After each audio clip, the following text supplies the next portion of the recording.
As you may recall, last week I reviewed the two films in the Kingsman series, The Secret Service and The Golden Circle, and now I've watched the newest installment, The Kingsman, now playing in theaters.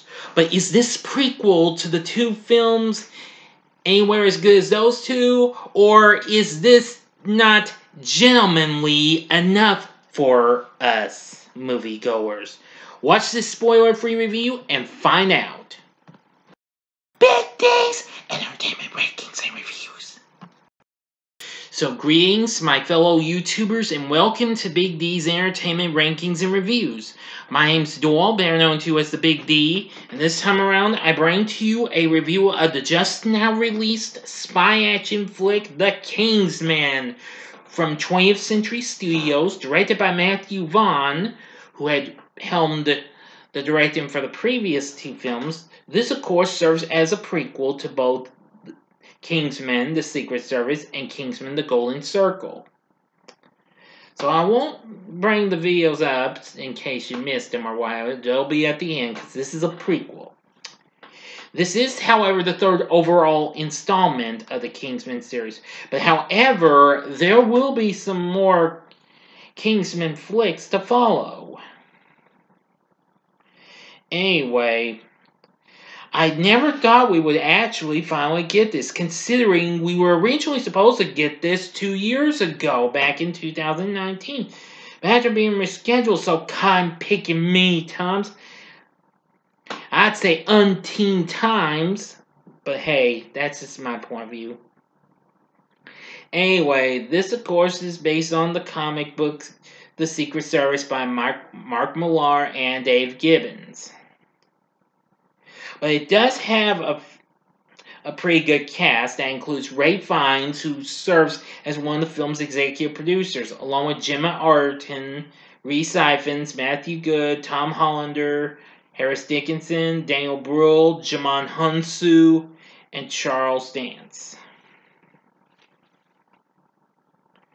Plus, we do get an appearance from Stanley Tucci as well. So anyway, it takes place in the years leading up to the First World War, and we focus on an English gentleman named Orlando Oxford. Well, he determines that the world needs someone to head off such conflicts before they occur once his wife is murdered, as they were attempting to help people via the Red Cross. So he and his son, Conrad, recruit the Oxford household servants, Shola and Polly, to found the Kingsman Agency, a network of spies dedicated to protecting Great Britain and others from war. And they learn a plot that will pit several countries against each other, thereby sparking a war the likes of which the world has never seen.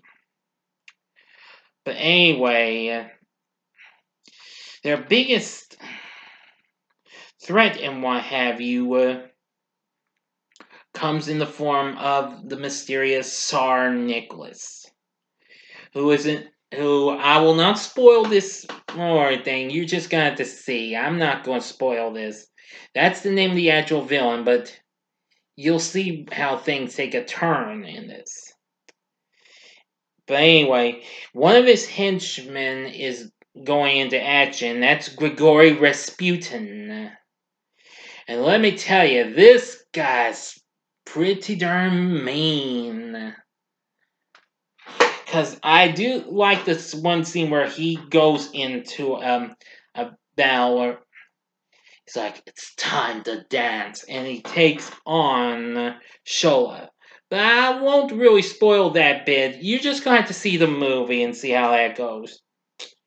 But that's all I'm telling you of this film story. Thank you very much. So that's all, again, that's all I'm telling you. Now for the performances, Ralph Fiennes as Orlando Oxford, I'm going to say he's good in ways.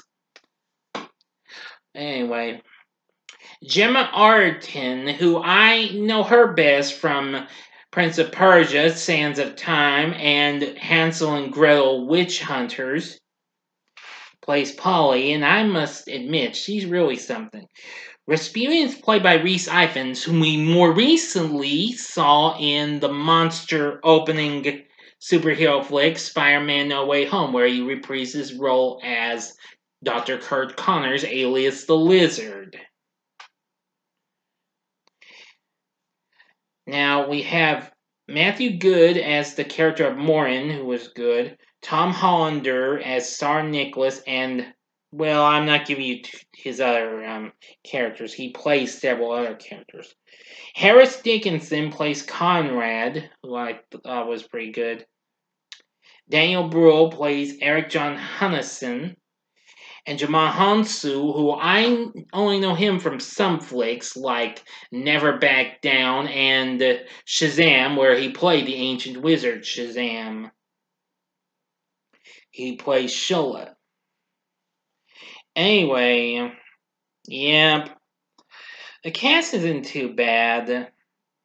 I do like the music done by Matthew Marchson and Dominic Lewis.